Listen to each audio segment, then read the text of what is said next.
¡Qué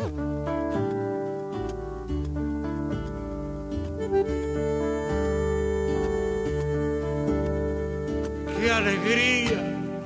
Buenos Aires, vuelve el tango otra vez por las calles del recuerdo. Viene cantando Gardel y los pibes de mi esquina ya se aprestan a bailar esta danza tan genuina que es industria nacional.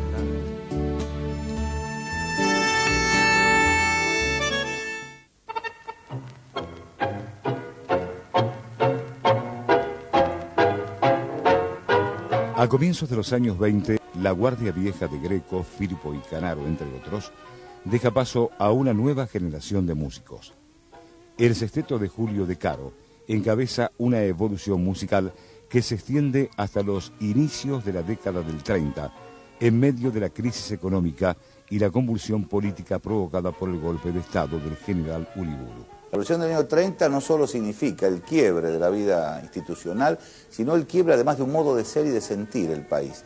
Y allí nos comienza una invasión cultural que hace que prácticamente a mitad de la década del 30 la música popular argentina, hablamos específicamente del tango, estuviera postergada. Parecía que el tango ya agonizaba, incluso cuando uno toma revistas y diarios y testimonios de los artistas y periodistas de la época, daban como que el tango, bueno, se había cumplido su ciclo y se iba a ser reemplazado por otras músicas, otros artes importados. Hay un desconcierto en el tango por falta de trabajo. Se queda sin trabajo. Y hay una dispersión conceptual en el tango.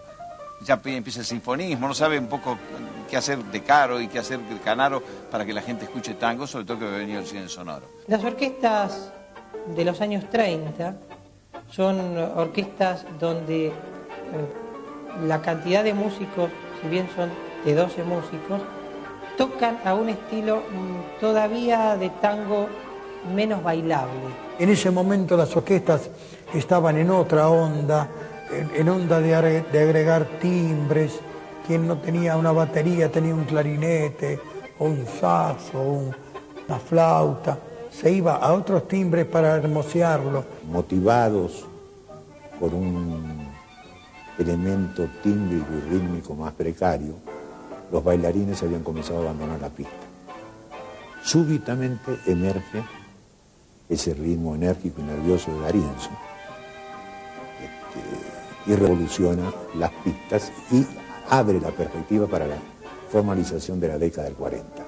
El violinista Juan D'Arienzo comparte sus inicios musicales con el pianista Ángel D'Agostino, pero es en 1935 cuando D'Arienzo, dueño de una personalidad desbordante, se impone al frente de su orquesta con un estilo popular y bailable.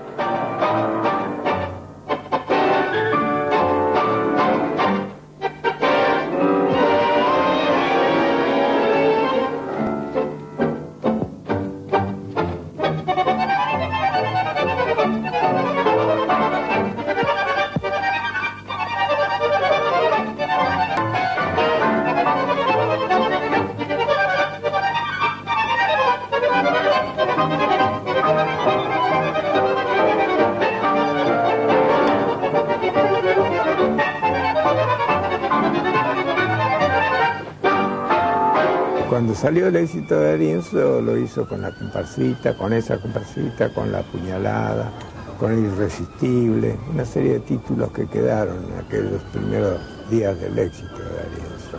Y a partir de la llegada de Juan D'Arienzo en 1935, el boom de la orquesta de Juan D'Arienzo propone un estilo diferente, un ritmo diferente. A cantar como un ángel, señorita. Ay, eso que te D'Arienzo me hizo embatatar con ese ritmo que le pone a todo.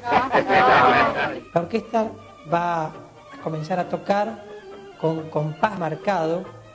Generalmente el contrabajo va a dejar de utilizarse con el arco y va a ser pizzicato de contrabajo, lo que le va a dar a reforzar el ritmo. La parte rítmica a veces es necesario que sea pizzicato, tiene otro color, y a veces es necesario hacerlo con arcos. Fíjate, por ejemplo, el estilo de D'Arienzo. que es todo pizzicato. Y en esa época mucho se tocaba así. Y como en el caso de D'Arienzo, va a tener una importancia fundamental el piano y los bandoneones. Los bandoneones porque es algo así como la locomotora de la orquesta, ¿no? Los bandoneones son los que se tiran para adelante en la orquesta siempre. Y le van a tener también la responsabilidad de las variaciones. Y el piano, que va a comenzar a hacer ciertos pasajes muy rítmicos, muy rápidos, que le daban un colorido muy particular a las versiones.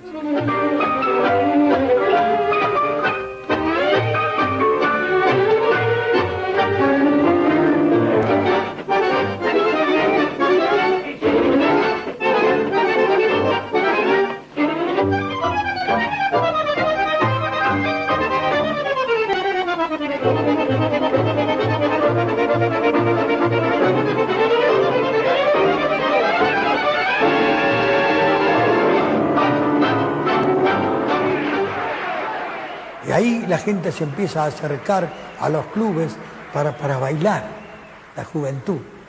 Eso se lo debemos a D'Arienzo, porque el tango ya estaba cayendo en una monotonía, en una cosa, a pesar de que había expresiones lindas, pero llegó este hombre y esto levantó todo.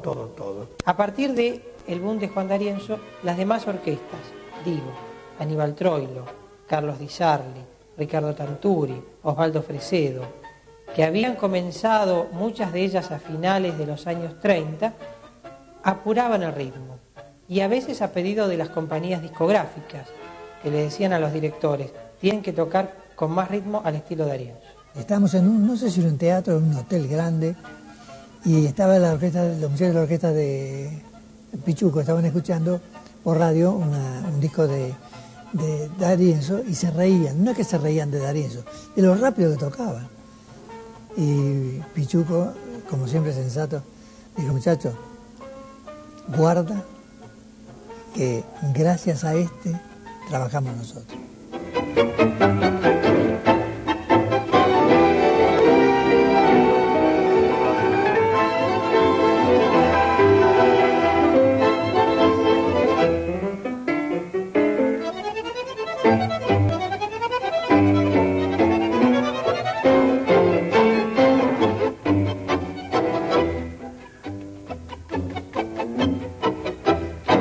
El exitoso estilo de la orquesta de D'Arienzo se apoya fundamentalmente en la labor musical de sus pianistas. Antes de Biaggi estuvo un querido amigo con el que cenábamos cuando nos encontrábamos, que era Luis Vizca. Y bueno, cuando viene Biaggi, están ensayando en el cabaret, en la primera vuelta, como le llamábamos nosotros, sin público todavía, y Biaggi comienza a hacer ese estilo brioso, ¿no? Ese estilo de Biaggi. Y D'Arienzo, que venía entrando al cabaret, escuchó esto, que era la orquesta de él, pero con otro color el piano. Y entonces dice, no, sigan tocando así. Y ahí fue el creador Biaggi de ese estilo. Era un estilo vivaz, un estilo rítmico, era un estilo bien de pueblo, ¿no es cierto? Luego se va Rodolfo Biaggi y entra Juan Porito, otra personalidad en el piano y un tipo macanillísimo. Se va Juan Porito y entra Fulvio Salamanca. Ahí cambia la orquesta un poco, ¿no es cierto? Todo eso. Fulvio, un gran pianista. Y ahí cambia la orquesta, pero siempre con ese ritmo, ¿no es cierto?, de empuje, con ese ritmo bailable y todo eso, ¿no es cierto?, que era lo que el público aceptaba y, ¿no es cierto?, aplaudía rabiar. Entonces teníamos un entusiasmo que era como si fuera nuestra la orquesta, ¿no? No recuerdo yo un equipo de bandoneones tan exacto como ese. No así los violines, que eran 4 y era poco. Además les dábamos muy poca bolilla a los violines, empezando por Juana para abajo. Retirábamos con el piano por la cabeza. Nosotros entramos en un lugar de Varela, 4 bandoneones. Había quedado solo Eladio Blanco. Era un cartelazo que yo todavía cuando entré me asusté porque el cabaret, que estaba en la calle Maipú, entre Sarmiento y Corrientes, la gente daba la vuelta hasta por la calle Corrientes. Tanto público que arrastraba a D'Arienzo. D'Arienzo hacía baile todos los días. Todos los días, ¿eh? No tenía fechas. Le digo porque fue el impacto de ese ciclo, ¿no? Fue D'Arienzo. En el escenario Juan era un hombre imprevisto, ¿no es cierto? No sabía dónde iba a ir, ¿no es cierto?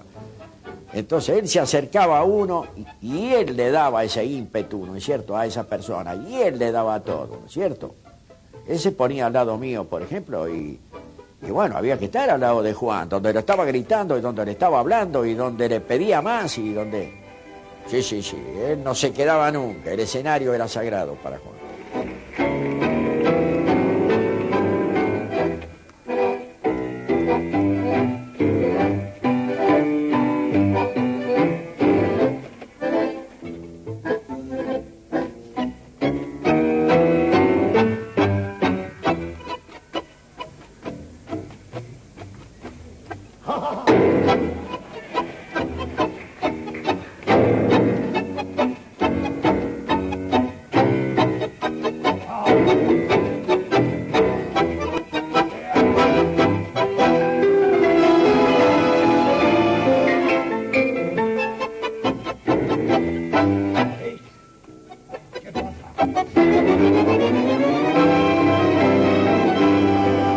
En los próximos bloques, la segunda parte de la historia de las orquestas. La adorada década del 40. El diario El Mundo de aquella época eran 2 páginas que salían con todos los bailes que se anunciaban. Nacen las orquestas de Aníbal Troilo y Osvaldo Pugliese. Aníbal Troilo y Osvaldo Pugliese son la década del 40. El estilo milonguero de Carlos Di Sarli. Ahí en esa orquesta, cuanto menos tocaban los bandoneones, mejor sonaba.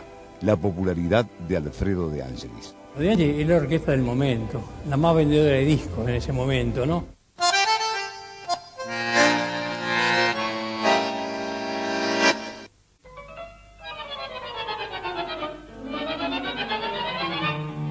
El éxito de Juan D'Arienzo y el surgimiento de otras orquestas a fines de la década del 30 abren la puerta de la llamada década del 40. La sucesión de acontecimientos en aquella época tan generosa para la vida del país, como fue la década del 40, donde no solo el tango fue una entidad o una institución privilegiada, sino que se vivieron momentos únicos en el fútbol, en todo tipo de deportes, en el acontecer artístico, mediante el producto de aquella segunda gran inmigración, la inmigración del país interior hacia la costa. Esa gente del interior, como algunos les llamaban en su tiempo, todo este aluvión de los cabecitas negras, va formando un cinturón industrial muy importante de Buenos Aires, y esa es la gente, para mí, que le da un público nuevo al tango. Es decir, esa gente con los barrios y con los clubes masivos barriales permite un escenario de trabajo para el tango. Fíjense que Troilo empieza su orquesta, a lo mejor sin saber cuánto va a tocar, y no la deja nunca hasta el día de su muerte. Lo mismo pasa con casi todos. Pugliese es el que más tarde llega a ser director de orquesta, recién en el 39. Pero del 37 al 39 se generan las orquestas, porque ya estaba dada la base. La base era la posibilidad de trabajar. La guerra de 1939 significa para el tango un aporte beneficioso. La importación de temas, de conjuntos, de discos, se suspende porque ninguno de los países que estaban en guerra podía dedicarse a estos menesteres de la industria discográfica, sino que estaba en la industria bélica. Por lo tanto, las compañías discográficas locales, algunas subsidiarias de compañías internacionales, tenían que seguir subsistiendo.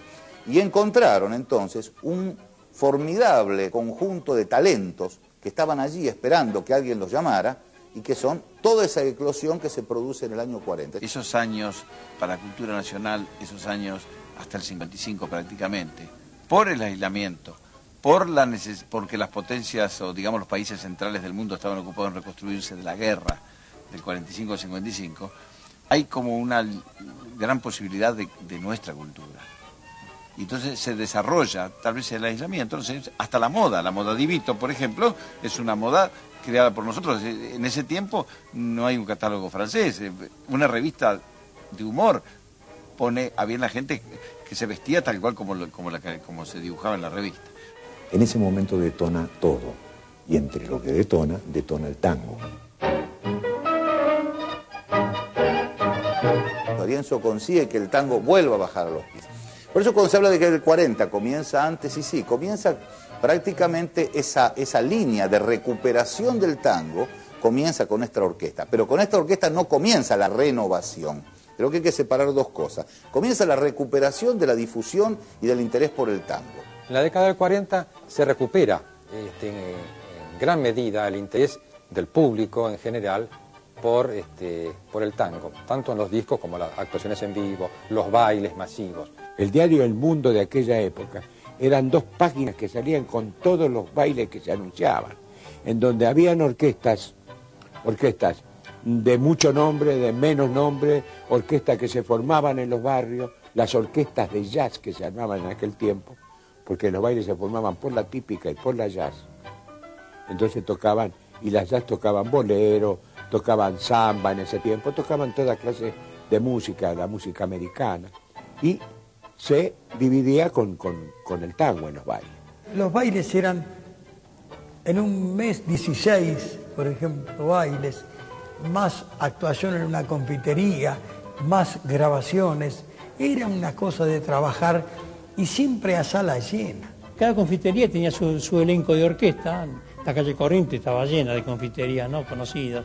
Y el público iba sentado en un café, gastaba 20 centavos en un café, costaba 20 centavos un café, y se quedaba a escuchar 3 orquestas o 4. De 13 a 16:30, una orquesta infantil.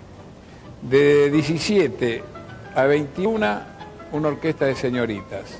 Y de 21 a 30 a 1 de la mañana, una orquesta ya profesionales, de hombres, por supuesto, ¿no? Y ese era el esquema que tenían los cafés de aquella época, el Café Nacional, el Café del Bar Moyana, todo lo que la armonía. Es una armonía, ¿no? Cuando estaba la armonía también se cortaba el tráfico en la calle Corrientes. Paraban los tranvías para que escuchar a la orquesta de dentro de los cafés, la voz salía de afuera. Los cafés tenían las persianas levantadas, entonces la gente de afuera de la vereda los veía, ¿no? El tango es la principal atracción en bailes, cafés, confiterías y también en el ámbito del cabaret. En el Tabarís era porque era exclusivamente lo que venían eran a bailar, pero bailaban el vascoaín, bailaban los tipos, mucha gente que era de capitalistas de juego, que tenían dinero, que podían estar ahí, que eran muy milongueros, hablando así, que bailaban correctísimamente. Cuidado si usted le fallaba a un compás, no se tocaba como hoy, por ejemplo, si hubiésemos tocado como se toca generalmente hoy, con tantas estas cadencias, con todo esto ralentando, con todas estas cosas, nos hubiesen matado. Y ahí era como un metrónomo que había que tener. Había una pista en el medio, con las sillas, y después había palcos, que ahí las chicas trabajaban, sentadas ahí, esperaban que viniera el hombre a sacarlo a bailar. Y bailaban, tomaban alguna copita, y así era el cabaret. Las orquestas que estaban en los cabarets, cuando trabajábamos en los cabarets nosotros, la orquesta tenía baile los días sábados y los días domingos. Y estaba especificado que si la orquesta tenía una actuación afuera, tenía que ir una orquesta de cambio. Entonces estaban las orquestas esas, que en algunas veces eran orquestas de barrio. Ahora, cualquier orquesta de ese año 40 tenía su personalidad y todas eran tango. En el próximo bloque, la personalidad inconfundible de Carlos Di Sarli. Había que entenderlo bien porque él tenía una forma muy milonguera de tocar y había que acomodarse con él. Además, los grandes bailes populares. Los grandes éxitos de nuestra música se hicieron con las orquestas bailables.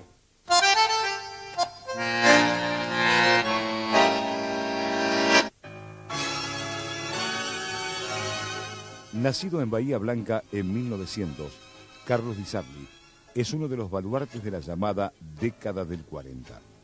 Director de su propia formación desde 1928 y heredero de la modalidad orquestal de Osvaldo Fresedo, Di Sarli forja un estilo milonguero que coloca a su orquesta entre las más aceptadas del momento. Carlos Di Sarli tuvo la gran particularidad de que con nada hizo mucho, pero tenía la particularidad de un sentimiento, una cosa tan agradable, tan simple a la vez, pero una cosa maravillosa. Es muy fácil lo que él orquestaba, pero era maravilloso porque tenía un sabor a tango que era tango puro.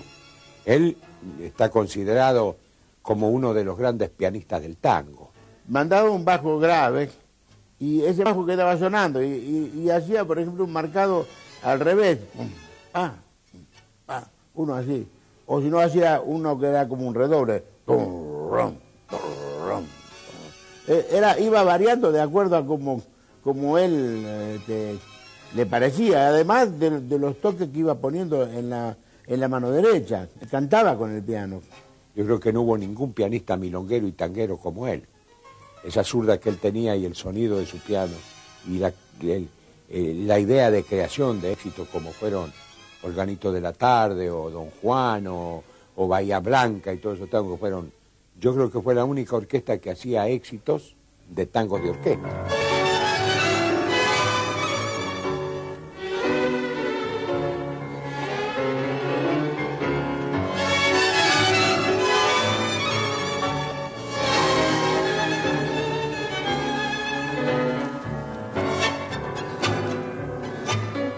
El estilo de Carlos Di Sarli se caracteriza por dar mayor protagonismo a los violines y menor participación a los bandoneones. Los bandoneones no hacíamos nada de dificultades, se puede decir, pero había que entenderlo bien porque él tenía una forma muy milonguera de tocar y había que acomodarse con él. No era fácil hacerlo tampoco. Pero ya le digo, en cuestión de mover los dedos había un adornito nada más que hacíamos en un tango y nada más que eso. Ahí en esa orquesta, cuanto menos tocaban los bandoneones, mejor sonaba. Era así el estilo.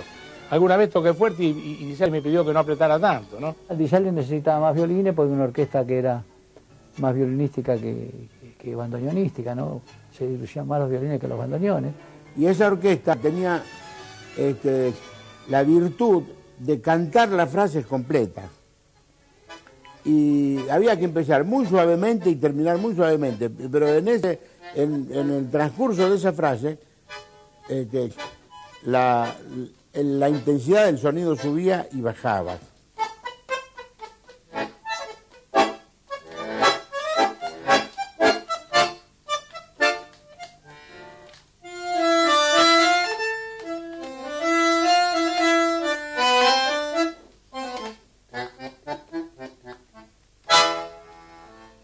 Di Sarli fue un genio, fue un creador, con una orquesta sencilla completamente, porque los arreglos prácticamente casi sin arreglos tocaba. Porque él tocaba de una manera y expresaba de una manera que no le hacían falta los arreglos.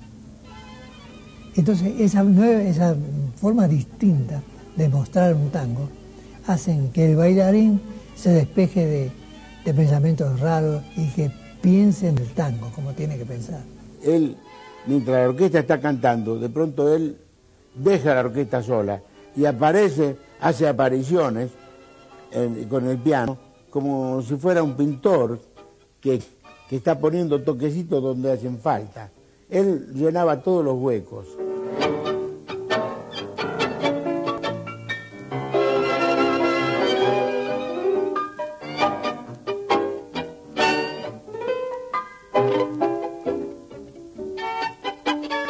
La orquesta de Carlos Di Sarli es una de las preferidas por los milongueros, en una época en que el tango se toca principalmente para bailar. Lo de Di Sarli fue después de D'Arienzo.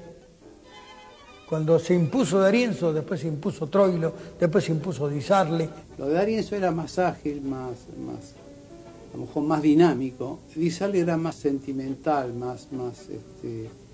tenía otro tipo de sentimiento. Y seguramente cada bailarín a veces busca lo que coincide más con su forma de ser. Los grandes éxitos de nuestra música se hicieron con las orquestas bailables. Nosotros íbamos a un baile y cantabas un tango y la gente lo bailaba, el compás, y tocaban un tango solo de orquesta y bailaban, porque se cantaba todo a ritmo, todo a tiempo. Empezaron las épocas de las orquestas con distintas personalidades, pero siempre con predominio del baile. Todo era en función del baile. Las orquestas tocaban un ritmo ágil y siempre pensando en los pies de los bailarines. Fundamentalmente las orquestas bailables las tenemos que contar a partir del fenómeno D'Arienzo. Antes de eso hay un estilo de tocar el tango en la orquesta típica que es prácticamente parejo en todas las orquestas, que es bastante lento y que es bailable, pero que tiene menos compás que lo que crea D'Arienzo después. A partir de D'Arienzo tenemos en una punta las orquestas bien acompasadas, bien rítmicas. Después tenemos las orquestas que son bailables, pero con arreglos muy distintos a los d'ariencistas, donde puede estar como número 1 Aníbal Troilo.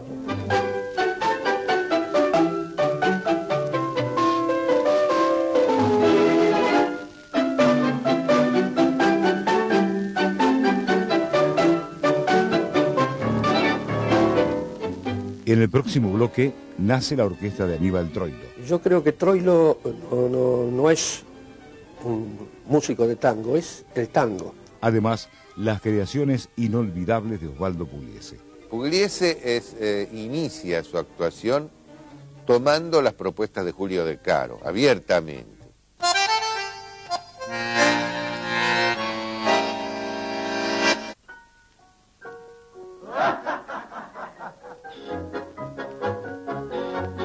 La llamada década de oro del tango se afianza en dos hitos contundentes previos al año 40. El surgimiento de la orquesta de Aníbal Troilo en 1937 y 2 años después el debut de la orquesta de Osvaldo Pugliese. Pugliese inicia su actuación tomando las propuestas de Julio De Caro, abiertamente. Muchos tangos hasta los toca con instrumentaciones muy similares. Tenía el estilo de Julio, inclusive incluyó en su orquesta muchas obras de Julio De Caro. Grabó El Monito, grabó Orgullo Criollo, grabó El Arranque, grabó cualquier cantidad de temas de De Caro. La forma decariana de música fue tomada por Osvaldo Pugliese y fue actualizada de una manera diferente, con un golpe que es sólido, que no lo tenía De Caro. Es decir, con un golpe sólido y una fuerza viril, tanto en lo romántico como en lo rudo. En sus comienzos era un poco la continuidad de De Caro, Pugliese, con un temperamento distinto, ¿no? más violento, más de fuerza. Pero hay versiones como El Monito, La Rayuela, que eran muy parecidas a la de Julio De Caro. Pero luego, cuando, como dije antes, cuando él hace la yumba, yo creo que ahí encuentra la forma, la forma de identificación de un estilo, que es el estilo de Pugliese, que yo creo que está en la yumba, está todo.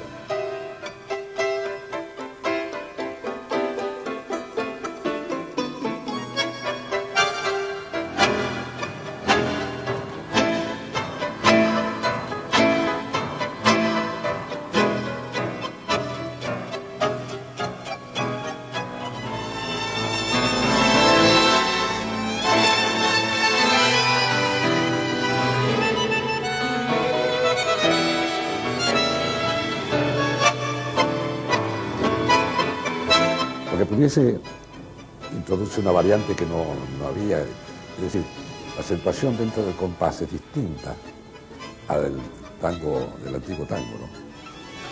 Es una síncopa distinta. Yo creo que el tango negracha es como la bisagra del tango, es decir, se articula por un lado en las más puras esencias del decarismo y se abre a un mundo nuevo.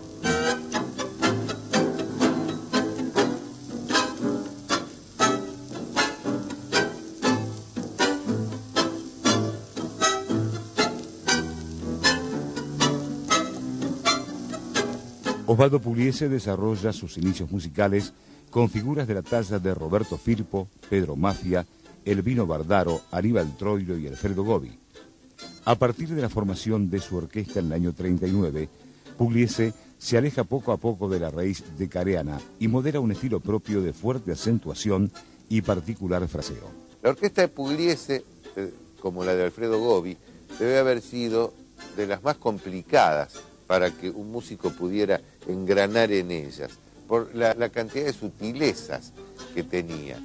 En aquella maravillosa orquesta de Pugliese era un producto de ensayos terribles. Yo he estado en ensayos con Pugliese y para el que no tenía que tocar, el que estaba mirando en esa época, llegaban a ser aburridos y hasta llegaban a enloquecer, porque tocaban un compás y volvían a ese compás y paraban, no, y volvían, lo hacían por sectores, por pedacitos, y después el resultado. Para mí Osvaldo como Troilo fueron adelantados, pero sin perder la esencia del tango. Yo pienso que él y Troilo representan como dos caras de un mismo hombre porteño, ¿no?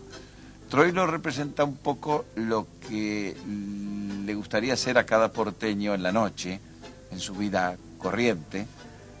Osvaldo representa la otra parte de que a cualquier hombre le puede gustar y tratar de ser considerado por su sapiencia y por su humildad. La personalidad de Pugliese es muy opuesta a la de Troilo en cuanto a su forma de darse con el público. Así como Pichuco era muy abierto, Pugliese era mucho más reservado, más cerrado. Aníbal Troilo y Osvaldo Pugliese son la década del 40.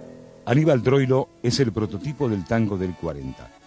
Autor de clásicos como Sur, La Última Curda y Garúa, trabaja durante su juventud con la mayoría de los principales músicos, desde Juan Maglio a Cobián, pasando por De Caro, Siriaco Ortiz y Elvino Bardaro, entre otros. Su auge se inicia con el debut de su propia orquesta el 1 de julio de 1937. Era un músico joven, Troilo, pero que ya tenía una gran experiencia de haber actuado en conjuntos desde, por ejemplo, como el de Juan Maglio Pacho, que venía de la Guardia Vieja, como junto a Bardaro, a Pugliese, a Alfredo Gobi. Yo creo que Troilo no es un músico de tango, es el tango. Hay una determinada, una limitada y determinada categoría de músicos. Yo lo compararía con Salgán, con Pugliese, con Alfredo Gobi, que eran el tango mismo, es decir, ellos eran tango. La aparición de la orquesta de Aníbal Troilo creo que es un hito en la historia del tango, porque también Pichuco trae ideas renovadoras a los atriles, porque él se reúne de los mejores músicos que pudo conseguir, sobre todo empieza a requerir de los buenos compositores y de los muy buenos poetas sus temas. Troilo logró expresar con el bandoneón cosas que la gente quería sentir.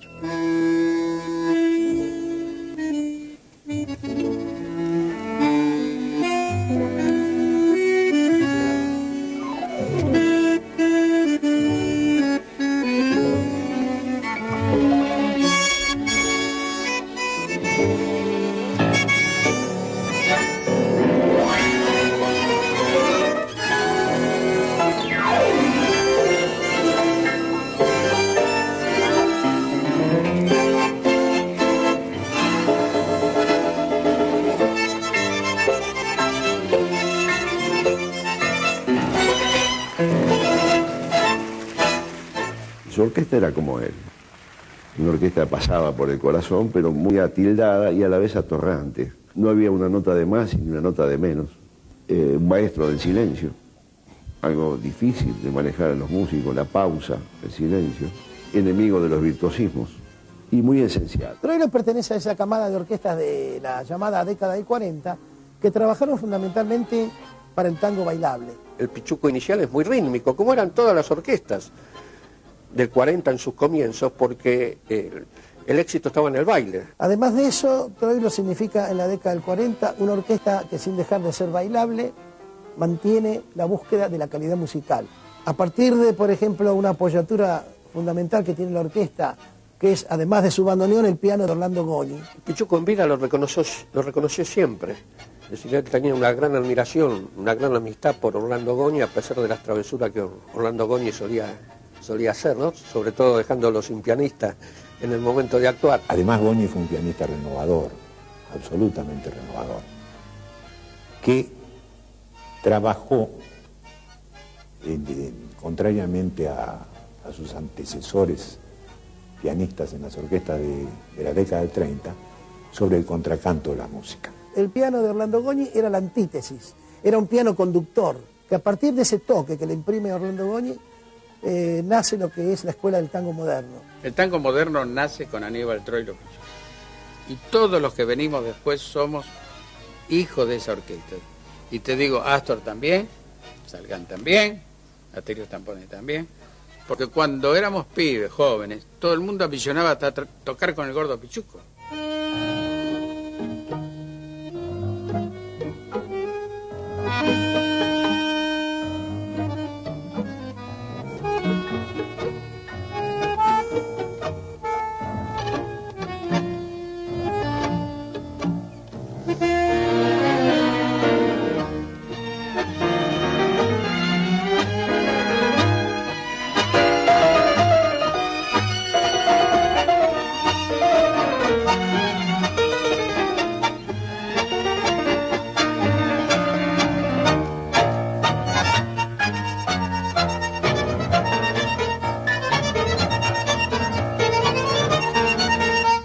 Durante la llamada década del 40, la evolución musical de las orquestas consolida el rol del arreglador. Uno toma las orquestas del 40 y al segundo compás de un disco uno sabe quién es la orquesta que está ejecutando. Esto fue lo notable del 40, permitió una gran diversidad de formas de expresar el tango, siempre con estas ideas renovadoras que le fueron aportando los grandes arregladores de ese momento, ¿no? Argentino Galván, Héctor María Tola, en fin, toda la gente que fue aportando ideas, porque en el 40 también se da un fenómeno que es bueno decirlo, empezó a incorporarse al tango, es decir, ya venía un poquito de antes, la gente que salía del conservatorio, es decir, el tango empezó a tener partitura en los atriles. Ya en la época de Julio de Caro, ya Francisco escribía, ¿no es cierto? Vos viste como que tienen sus arreglos ya de hecho. Ya tocando el piano, Francisco de Caro parecía una orquesta. El que conducía la orquesta era el piano. Se llamaba así, piano conductor, ¿no? Entonces, de acuerdo a cómo tocaba ese pianista, se iba haciendo la orquesta. Al principio era todo de oreja los bajos del piano y Sinibaldi me seguía. No sé cómo hacía, porque yo por ahí no siempre hacía lo mismo, ¿no? No tenía partitura, nada, así que por ahí algún bajo por otro ponía.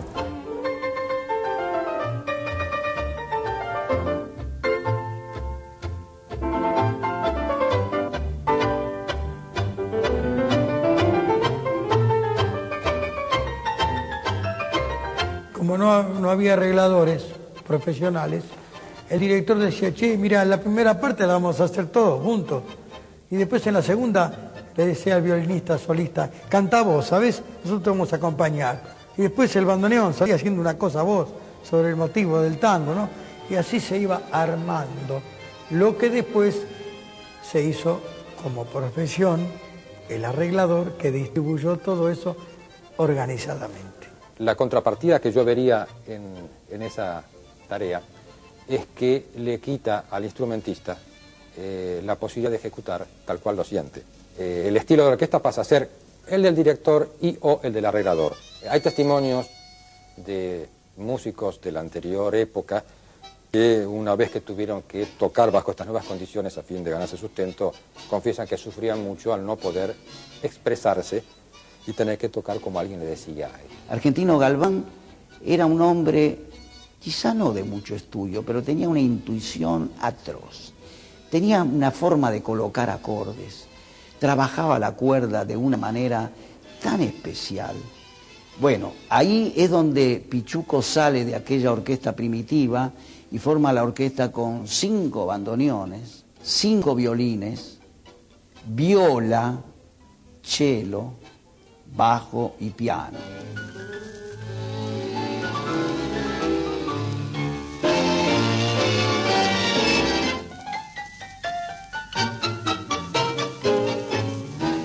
Con Argentino Galván comienza ya a desarrollarse la mejor fórmula del orquestador, porque era extraordinario, ¿no? Como es un lenguaje distinto, cada orquesta tiene un lenguaje distinto de expresión y entonces hay que adaptarse, hay que escuchar, por ejemplo, Pugliese, él en su momento arregló la Yumba, que es obra de él, arreglo de él y tocado por él, y bueno, ahí estaba encerrado un poco las distintas formas de Pugliese. A mí me costó bastante hasta que después me integré, por supuesto, y simultáneamente hacía arreglos a veces para Pugliese, para Troilo y para otras orquestas, así que me dividía un poco de acuerdo a la personalidad de cada orquesta. La música que se imprime de los tangos es para tocar en piano, nada más. Vas a buscar tal tango, sí, te venden una parte para tocar en piano. ¿Qué hace el orquestador o arreglador? Se imagina la orquesta y dice, bueno, acá vamos a comenzar todos. Entonces escribe para las cuerdas, para el piano, el bajo, los bandoneones. Acá va a seguir un bandoneón haciendo esta frase y los demás haciendo el piso armónico. Después dice, bueno, acá canta el piano, entonces el piano canta y la orquesta lo acompaña, haciendo ritmo o haciendo armonías así de parte de la cuerda. El orquestador tiene la imaginación de transcribir lo que se hizo para piano solo y llevarlo a toda la orquesta.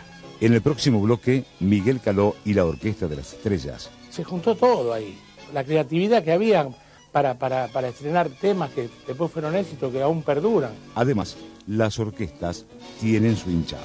Y cada orquesta tenía su público y su hinchada.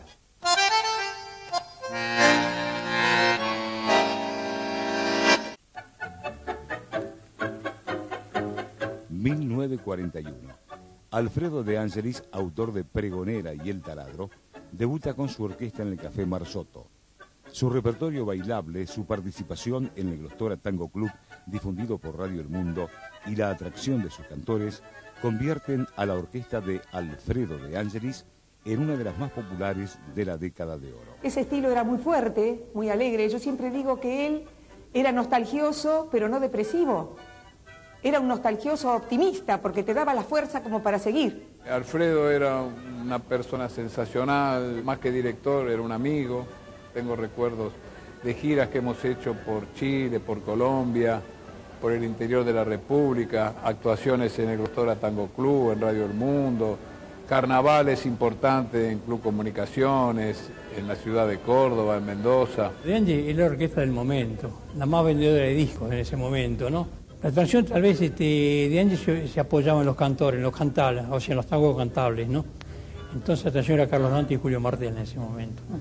A veces repaso mis horas aquellas, cuando era estudiante y tú eras la amada, que con tu sonrisa te partías estrella a todos los mozos de aquella barriada. Es muy pianística la orquesta. Aparte, fíjate que es una orquesta que viene de los gringos también.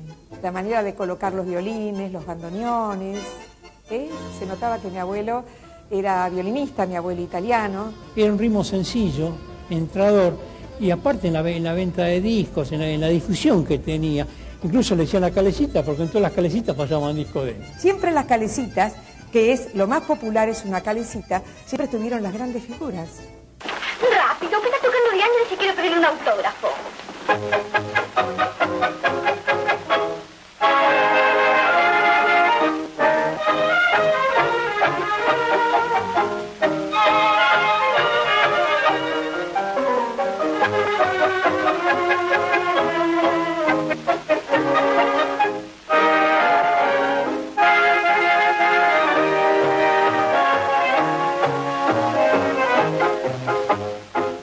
Durante la llamada década del 40 florecen innumerables orquestas de los más variados estilos musicales que convocan a una multitud de seguidores. La década del 40 y un poco más adelante, yo digo que se podía dividir, así como se podía dividir Buenos Aires por barrios, se podía dividir, hacer otra división y por orquestas.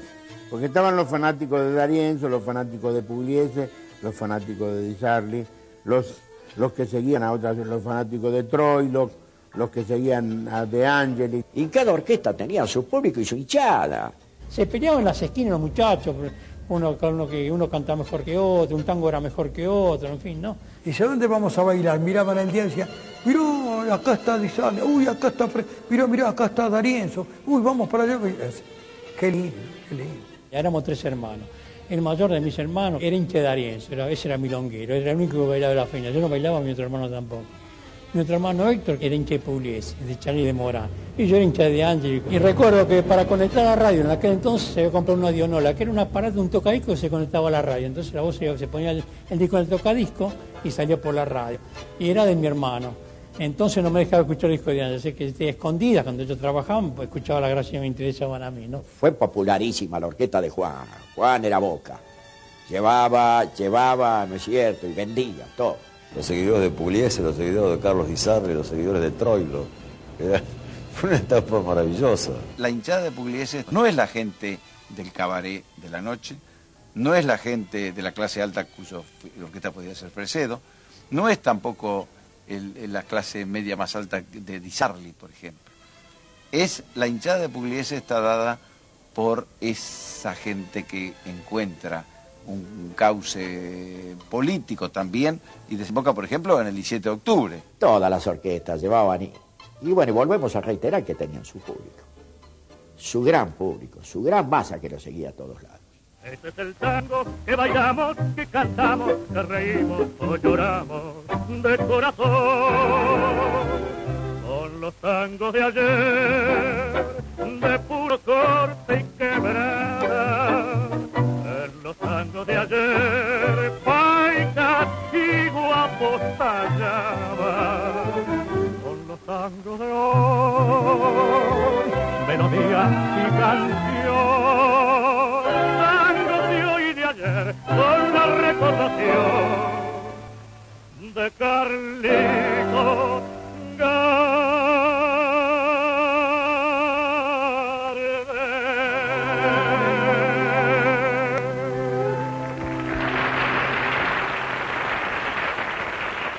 Luego de tocar en sus comienzos con las orquestas de Osvaldo Fresedo y Francisco Precánico, el bandoneonista Miguel Caló es director de orquesta desde 1928. Pero en los umbrales del año 40 reúne en su agrupación a una serie de músicos notables que llegan a Buenos Aires desde el interior del país. Yo lo interesé a Héctor Stamponi para traerlo a mi orquesta. Y así fue como vino, y fue a vivir a una pensión que había en Salta 321, donde vivían todos los músicos que venían de afuera. Y ahí, aparte de Stamponi, conocí a Barbato, a Franchini, a Pontier, gente que recién venía de afuera y venía a lucharla acá. Me contaba Ahumada que tenían un piano en cada habitación, en una vivía Stamponi con Ahumada, con Franchini, en la otra vivía Ahumada con, suponete, con Pontier o con Federico, y tenían un piano en cada habitación y componían constantemente. Y eran todos chicos, 20 años, 18 años. Bueno, la pensión, ya les digo, era muy amable estar ahí. Vivía una chica que era vitrolera, que era muy amable con todos, era hasta amiga de hacer favores con todos. Y así que nos reuníamos ahí, contando chistes, contando cuentos, y cada uno diciendo los problemas que tenía. Era como estar en un bar, en un café, en una mesa de café. La orquesta de Miguel Caló, integrada por valores como Enrique Franchini, Domingo Federico, Osmar Maderna y Armando Pontier, comienza a desarrollar nuevas ideas compositivas a partir de un repertorio innovador. Me lo imagino que Caló tiene que haber resignado quizás alguna de sus propias convicciones para dejar que estos hombres que venían con ideas renovadoras le impusieran lo suyo. No era fácil para un hombre como Caló, que también era de esa época, pero que era un poco más hecho a la estructura de los músicos clásicos o los directores clásicos, aceptar ese tipo de composiciones que él pone. ¿Sí? Temas como Saludo, de Domingo Federico, temas como La Villegar. Esa orquesta de Caló tenía un sonido especial, como las orquestas de la época, ¿no? Eran tan particulares, tenían tanta personalidad, que al margen del aporte de un Enrique Mario Franchini, es decir, los solistas pusieron todo lo de ellos para darle una forma, y estaba el lápiz de la idea de Omar Maderna, porque los arreglos eran de Omar Maderna, la creatividad en los solos. Cuando lo tuvo de pianista Maderna, también le permitió que Maderna haga ese juego brillante en el teclado. Me parece que esa es la gran virtud de Caló, haber marcado un estilo, pero con enorme libertad para que se expresaran sus músicos y haberse animado a llevar al disco y por supuesto al repertorio temas que eran de mucha audacia.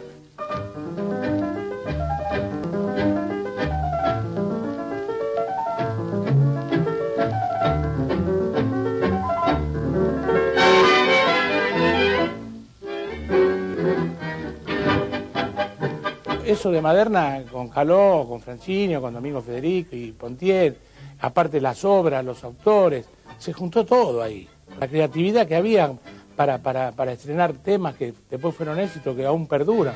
Primero se le llamaba la orquesta de los grandes éxitos. Una porque empezaron a surgir toda esta camada de autores, que además no solamente de los autores de su orquesta, sino de otros autores. Fue la orquesta que entró a difundir obras magníficas y fue una gran creadora en ese sentido de la orquesta de grandes éxitos del tango. Caló fue un hombre que para mí, su gran mérito, su enorme mérito fue haber dejado la libertad de esta gente para ir consiguiendo lo que después se consiguió, ¿no es cierto? Que volviera a reunirlos años después ya como la Orquesta de las Estrellas, es decir, ya habían salido de su orquesta, se habían consagrado y cuando se vuelven a agrupar es esa orquesta maravillosa de todos hombres de talento de primera magnitud.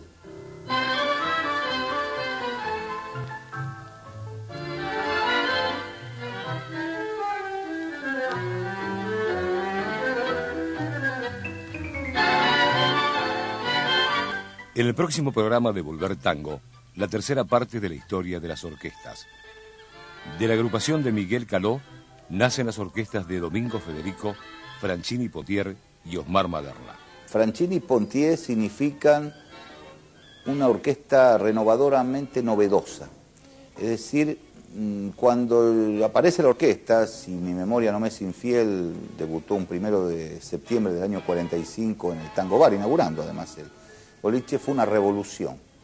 Entre los que estaban enloquecidos por esa nueva cosa que aparecía, esa nueva forma de expresar el tango, que conservaba lo milonguero, pero con la audacia de los arreglos y de los temas, y ese sonido tan propio, tan lindo para bailar que tiene Franchini y Pontier, frente a los que tenían alguna reticencia. Es decir, no fue una orquesta que no solo no pasó desapercibida, sino que además tuvo su barra seguidora durante 10 años estuvieron juntos. Durante los primeros tiempos de la orquesta de Maderna, utilizó prácticamente los arreglos que había hecho él en la orquesta de Caló.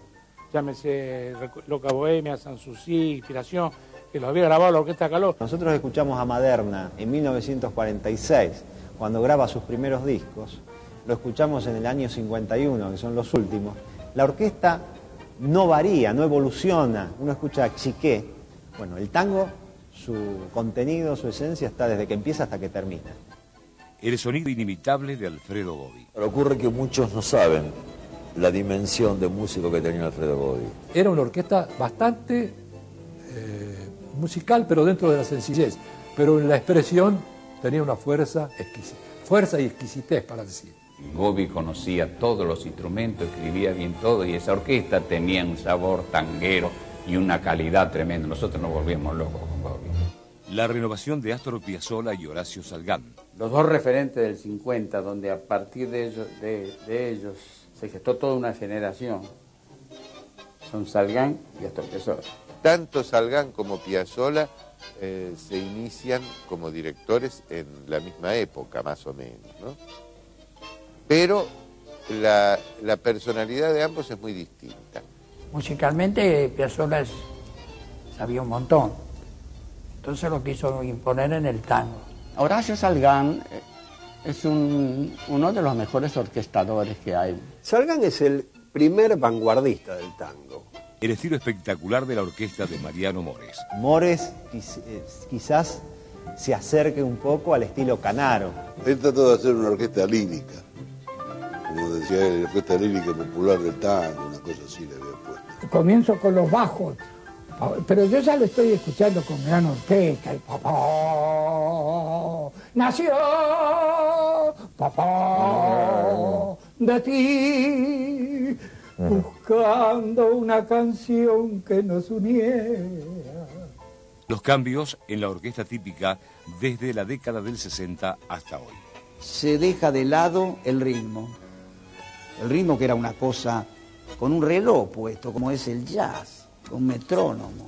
En vez de ir a los bailes, como acostumbrábamos a ir todavía con Leopoldo, con Sosa, empiezan a estar los lugares para escuchar música. En la década del 60, muchos grandes directores dejan de tener las orquestas típicas, pasan a tener pequeños conjuntos, cuartetos, quintetos. No hay nada que se pueda edificar si la juventud no está consustanciada con eso. Están apareciendo unos pibes que tocan el bandoneón, especialmente alumnos a lo mejor de Marconi o de Julio Pañi.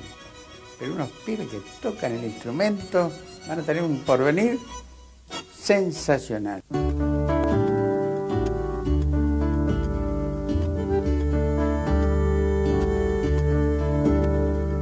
¡Qué alegría!